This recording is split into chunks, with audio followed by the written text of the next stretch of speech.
Good morning students. As I told you last time કે હું આરતી મેડમનું 4th unit લેવાની છું. સો 4th યુનિટ સ્ટાર્ટ કરવાનું છે આપણે. In that what we are going to see is molecular recognitions, that is chemical aspects and stereochemical aspects. Molecular recognitions એટલે શું? પહેલાં તો કે કોઈ પણ અનનોન મોલિક્યુલ છે તમારા બોડીમાં ક્યાંય એવી એને જગ્યા મળશે, એવી એને કેવિટી મળશે. સપોઝ અમારો હાથ છે એ કેવિટી છે. હવે આમાં એવું કોઈ મોલિક્યુલ હશે કે જેમાં ફિટ થઈ શકે, જેમ કે આવી રીતે. તો આ ફિટ થઈ ગયું આના અંદર, તો આ શું કહેવાય? આને કહેવાય કેવિટી, આને કહેવાય molecule.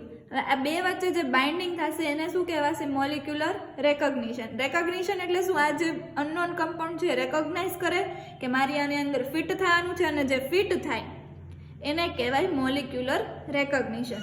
Right? So that is molecular recognition.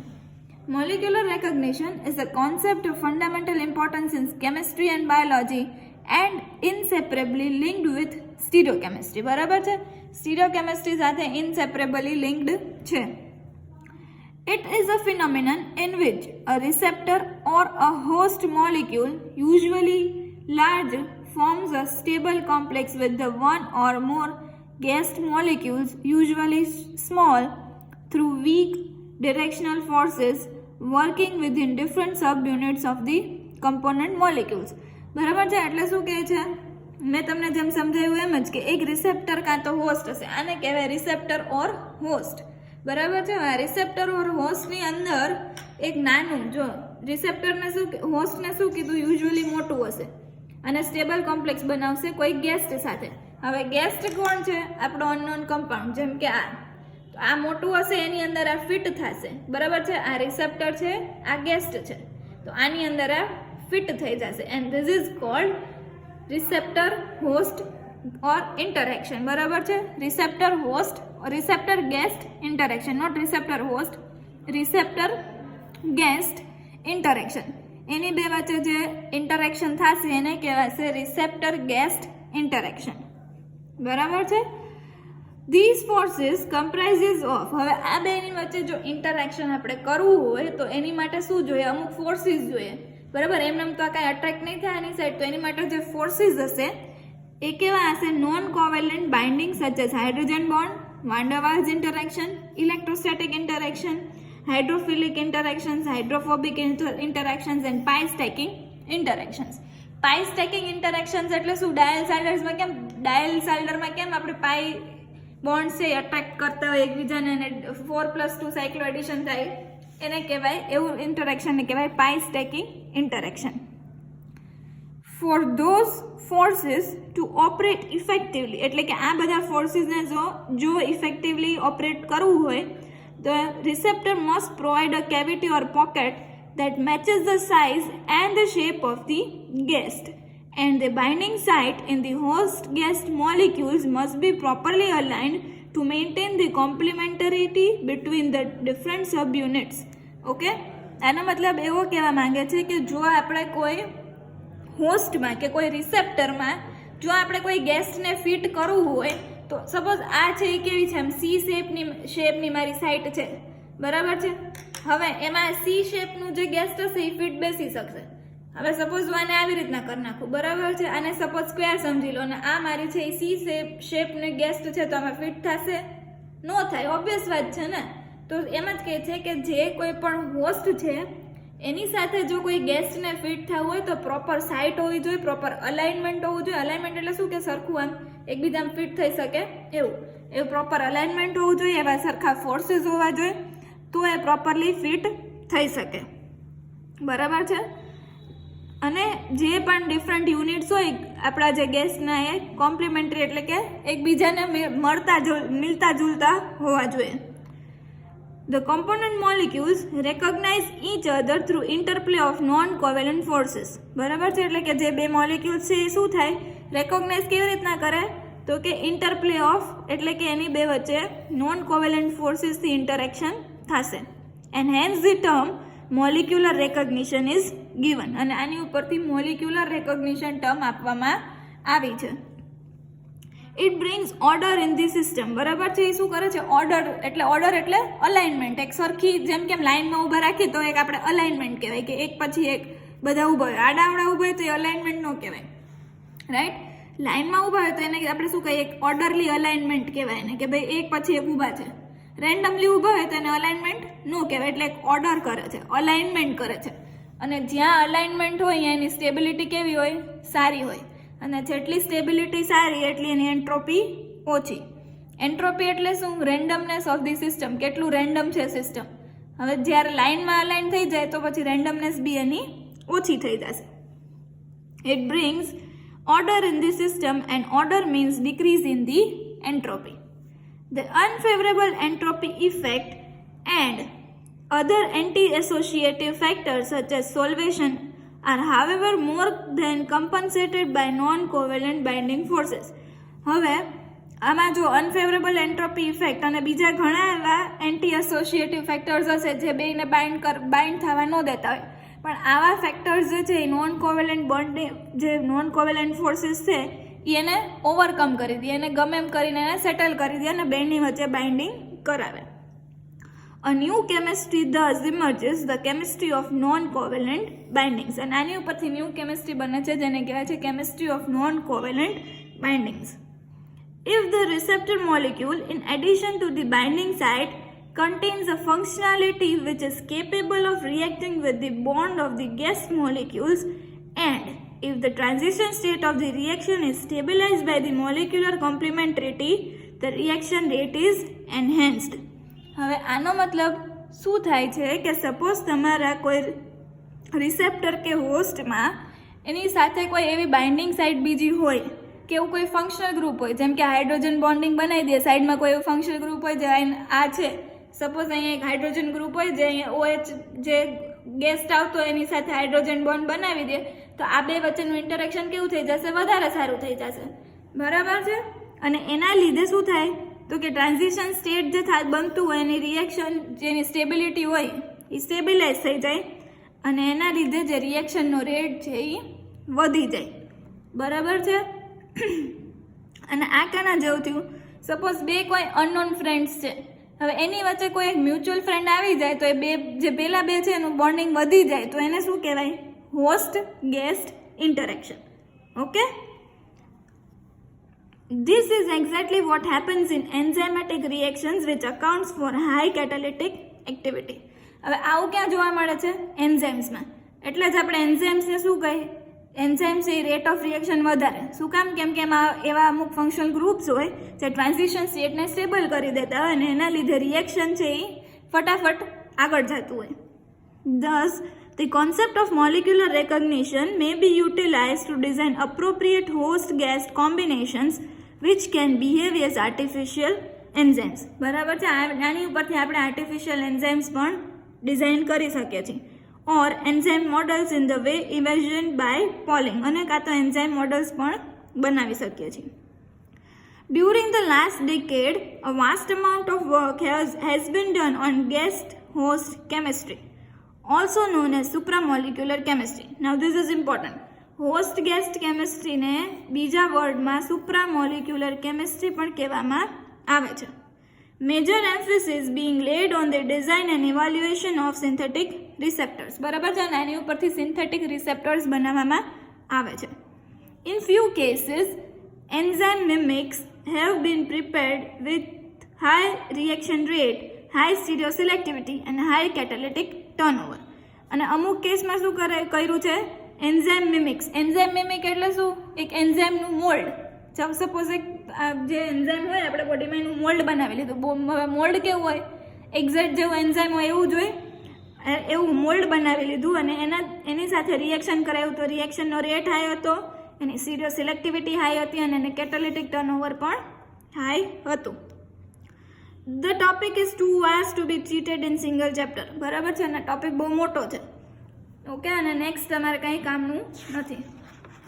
Now we will be seeing structure of deoxyribonucleic acid, DNA. Okay, DNA નું આપણે સ્ટ્રક્ચર જોવાનું છે. The importance of molecular recognition is best illustrated with the chemistry and functioning of deoxyribonucleic acids, which are giant molecules having molecular weight 10⁶ to 4×10⁹ daltons, present primarily in the cell nucleus of living organisms. હવે molecular recognition છે એ DNA સરખી રીતે આપણને example એનું પૂરું પાડી શકે છે અને એનું મોલિક્યુલર વેટ હોય છે આ. They are carriers of genetic information. Now, this is important. DNA નું કામ. They are carriers of genetic information which controls the growth and division of cells and is responsible for biosynthesis of proteins and enzymes. બરાબર છે? એટલે કે એનાથી genetic informations એટલે કે એક પછી એક જનરેશનમાં જીનેટિક ઇન્ફોર્મેશન પાસ થાય છે, એની સાથે સાથે સેલ ડિવિઝન થાય છે, ગ્રોથ થાય છે અને બાયોસિન્થેસિસ ઓફ પ્રોટીન્સ એન્ડ એન્ઝાઇમ્સ એટલે કે આપણા બોડીમાં એ પ્રોટીન્સ અને એન્ઝાઇમ્સ પણ બનાવે છે.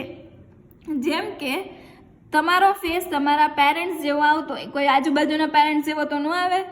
શું કામ? કેમ કે ડીએનએ એની જીનેટિક ઇન્ફોર્મેશન કેરી કરતું હોય એટલે. બરાબર છે? So DNA carries genetic information. Now the next topic is structure of deoxyribonucleic acid. હવે આપણે એનું સ્ટ્રક્ચર જોવાનું છે. Although the DNA molecules vary from organism to organism, their basic structural features are very much alike. Alike એટલે same.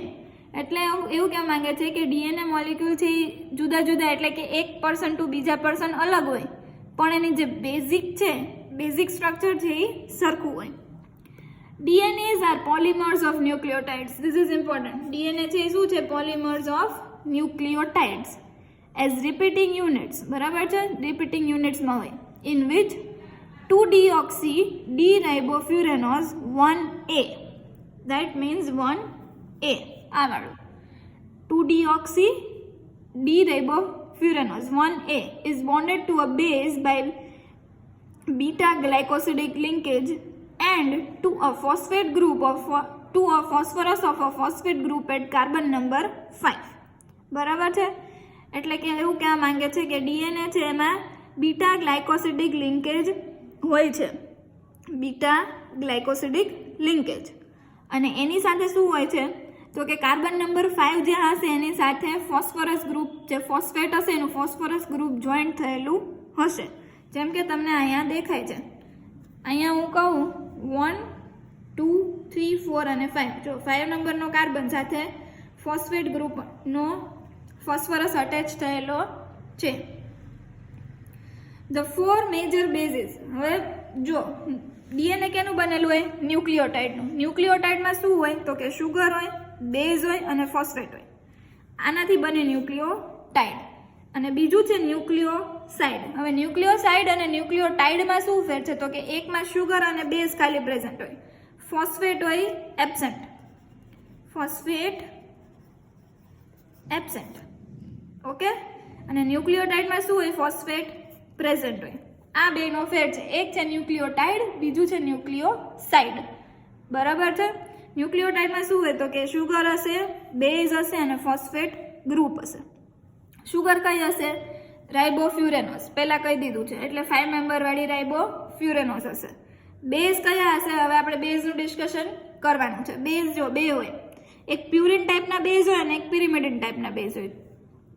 અહીંયા the 4 major bases present in DNAs are adenine, guanine, A and G, which are purine bases derivatives. એટલે પ્યુરિનમાં કયા હોય છે? એડિનાઇન અને guanine. આ બે કેવા છે? Purine. Cytosine and thiamine which are pyrimidine derivatives. આ છે સાઇટોસિન, આ છે થાઇમિન. આ કેવા છે? પિરિમિડિન. બરાબર છે? એટલે પ્યુરિન્સ અને પિરિમિડિન્સ બે ટાઈપના બેઝ હોય. એડિનાઇન અને ગુઆનાઇન છે એ કયું છે? પ્યુરિન ટાઈપનું છે અને સાઇટોસિન અને થાઇમિન છે એ પિરિમિડિન ટાઈપના બેઝ છે. શુગર આપણી પાસે ઓલરેડી છે. કઈ છે? Ribofuranose 1A. Okay? The bases are link through starred nitrogen atoms. બરાબર છે? હવે જે બેઝ છે એ સ્ટાર કરેલો નાઇટ્રોજન હશે, અહીંયા સ્ટાર કરેલો નાઇટ્રોજન છે એની સાથે જોઈન્ટ હોય. બરાબર છે? એટલે અહીંયા બેઝ જોઈન્ટ કરેલા હશે. The structure 2 represents a typical nucleotide. આ છે ટિપિકલ ન્યુક્લિયોટાઇડનું સ્ટ્રક્ચર. બરાબર છે? જો આ શુગર છે, પછી આ બેઝ છે અને આ ફોસ્ફેટ છે. ઓકે, અને આ કયો બેઝ છે તો કે એડિનાઇન છે. કેવી રીતે ખબર પડી આ એડિનાઇન છે? કેમ કે આ જો સેમ સ્ટ્રક્ચર છે એટલે એડિનાઇન બેઝ, અહીંયા નાઇટ્રોજન સ્ટાર કરેલો છે એની સાથે અટેચ હોય, આ શુગર છે અને આ ફોસ્ફેટ ગ્રુપ છે. એટલે આ ટિપિકલ કેનું સ્ટ્રક્ચર છે? ન્યુક્લિયોટાઇડનું સ્ટ્રક્ચર છે. Structure 2 represents the typical nucleotide adenosine deoxyribonucleotide. શું નામ છે આનું? એડિનોસાઇન ડીઓક્સીરાઇબોન્યુક્લિયોટાઇડ. ઓર બીજું નામ શું છે? Deoxy adenosine 5' monophosphate. બરાબર છે, ડીઓક્સી એડિનોસાઇન 5' મોનોફોસ્ફેટ. અને આનું એબ્રિવેશન શું છે? DAMP. અધર એબ્રિવેશન્સ આર DGMP. બરાબર છે, એટલે ડીઓક્સીરાઇબોન્યુક્લિયોટાઇડ ઓર ડીઓક્સી ગુઆનોસાઇન. જી એટલે ગુઆનિન, સો ડીઓક્સી ગુઆનોસાઇન 5' મોનોફોસ્ફેટ. પછી DCMP એટલે ડીઓક્સી સાઇટોસાઇન 5' મોનોફોસ્ફેટ. Deoxy થાઇમિનોસાઇન 5' monophosphate. બરાબર છે, આ બધા એના ફૂલ ફોર્મ્સ હતા. Depending on the base component, આ બેઝ ઉપરથી આના નામ પડે છે. Cleavage of phosphate links gives a nucleoside with deoxyribose bonded only to a base. હવે cleavage of the phosphate linkage એટલે શું કહેવા માંગે છે કે આ જો ફોસ્ફેટ લિંકેજને તમે અહીંથી બ્રેક કરી દેતા હોય અહીંયાથી, તો શું મળે આપણને? ન્યુક્લિયોસાઇડ. ન્યુક્લિયોસાઇડ. કેમ ન્યુક્લિયોસાઇડ? કેમ કે ફોસ્ફેટ ગ્રુપ રિમૂવ થઈ ગયું. મેં પહેલાં જ કીધું કે જેની પાસે ફોસ્ફેટ ગ્રુપ ન હોય એને કહેવાય ન્યુક્લિયોસાઇડ. હવે આમાંથી ક્લીવેજ એટલે બ્રેક કરવું. અહીંયાથી જો ફોસ્ફેટને બ્રેક કરી દેતા હોય આપણે, તો આપણી પાસે શું મળશે? Nucleoside with deoxyribose bonded only to a base. એટલે કે આ deoxyribose bonded only to base. બરાબર છે, આ એનું સ્ટ્રક્ચર છે. હવે ડીએનએ અને આરએનએમાં શું ફેર છે? તો કે એક છે ડીઓક્સીરિબોન્યુક્લિયોટાઇડ. બરાબર છે, ડીએનએ એટલે શું છે? ડીઓક્સીરિબોન્યુક્લિયોટાઇડ ઓર ન્યુક્લિક એસિડ. બરાબર છે. આરએનએ એટલે શું છે? રાઇબોન્યુક્લિક acid.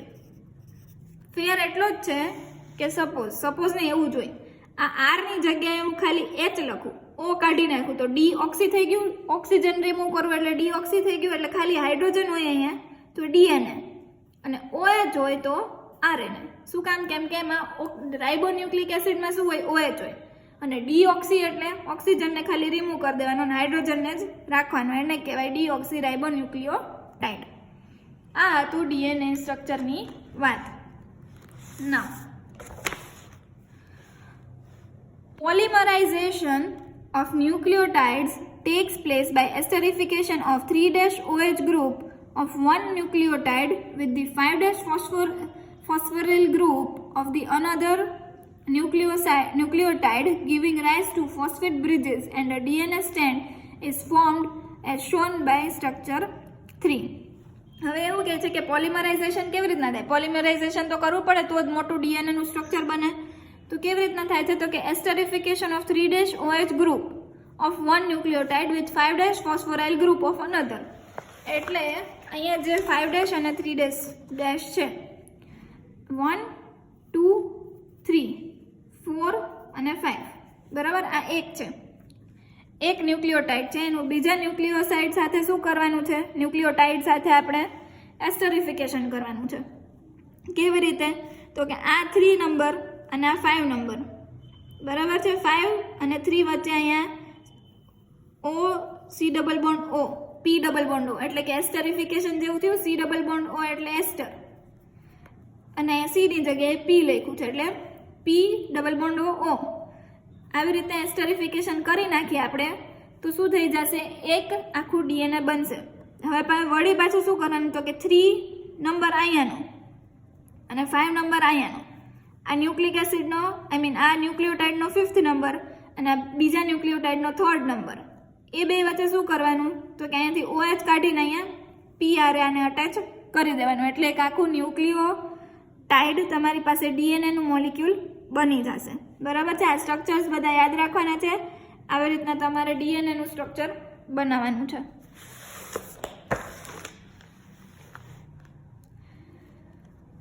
Giving rise to phosphate bridges and DNA strand as formed in structure 3. The number of nucleotide units in DNA strand varies from 3000 to 10,000. બરાબર છે, 1 lakh સોરી. DNA સ્ટ્રેન્ડમાં કેટલા હોય તો કે 300 to 1000000. The strand has 2 terminals. હવે strand છે એની પાસે 2 terminal છે. કેવા? ટર્મિનલ એટલે છેડા. 2 ટર્મિનલ્સ હોય છે. One ending with the phosphate group at C5 5' end and the other ending at free OH hydroxyl group at C3' end. The chain propagates from 3' end by phosphorylation of 3' OH along with 5' એટલે 5' to 3' ડિરેક્શનમાં જાય છે. આ તમારે યાદ રાખવાનું છે. ફોસ્ફોરાઇલેશન થાય છે, એક 3' હોય અને એક 5' હોય. બરાબર છે. જો આ 3' એન્ડ છે, આ 5' એન્ડ છે. બરાબર.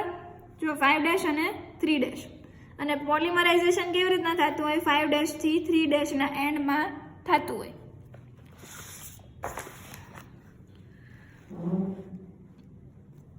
At this stage, the difference between DNA and RNA may be pointed out. હવે આની ઉપરથી આપણે DNA અને RNA નો ડિફરન્સ પોઈન્ટ આઉટ કરશું. મેં ઓલરેડી કહી દીધો તમને કે RNA માં deoxyribose is replaced by D-ribose 1B and thymine by uracil. બરાબર છે. હવે બીજું શું હશે તો કે થાઇમિન છે એની જગ્યાએ શું આવી જશે? યુરેસિલ આવી જશે. આ રહ્યું જો યુરેસિલ. બરાબર છે. એટલે ફેર શું પડશે? અહીંયા લખી દઉં સી. ડીએનએમાં શું હોય? એડિનાઇન, ગુઆનિન, સાઇટોસિન, થાઇમિન. આરએનએમાં શું હોય? Adenine, guanine, cytosine, uracil. બરાબર છે. ટીનું રિપ્લેસમેન્ટ યુ સાથે થઈ જાય. અને બીજું શું હતું? ડીઓક્સીરિબોન્યુક્લિક એસિડની બદલે રિબોન્યુક્લિક એસિડ થઈ જાય. એટલે અહીંયા એચની જગ્યાએ OH હોય આરએનએમાં અને અહીંયા હોય એચ. બરાબર છે. નાઉ આ ડિફરન્સ યાદ રાખવાનો છે, કેમ કે પૂછશે કે આરએનએમાં કયા બેઝ પ્રેઝન્ટ હોય તો તમારે કયા લખવાના? એડેનાઇન, ગુઆનાઇન, સાઇટોસિન અને યુરેસિલ. થાઇમિન નહીં લખવાનું. શું કામ? કેમ કે થાઇમિન કેમાં હોય છે? ડીએનએમાં. Also the pyrimidine base. RNAs are much smaller in size and do not usually have double helical structure as described below. બરાબર છે. અને RNA કેવું હોય છે? સિંગલ સ્ટ્રેન્ડ, એક જ સ્ટ્રેન્ડ હોય એની. અને DNA કેવી હોય? Double strand. આ છે RNA અને DNA શું હોય? Double strand. ઓકે. આ તો DNA અને RNA no difference. DNA single strand, RNA double strand. So this was the structure of DNA. In next lecture, what we are going to start is formation of double helix. Double helix કેવી રીતના બને છે એ આપણે જોવાનું છે. એની પહેલા આટલું જે કરાવેલું છે મેં એ તમારે યાદ રાખવાનું રહેશે. બરાબર છે. So this is all about today. આટલું જોઈ લેજો. કાલે આપણે ડિસ્કશન કરશું. Thank you and have a nice day.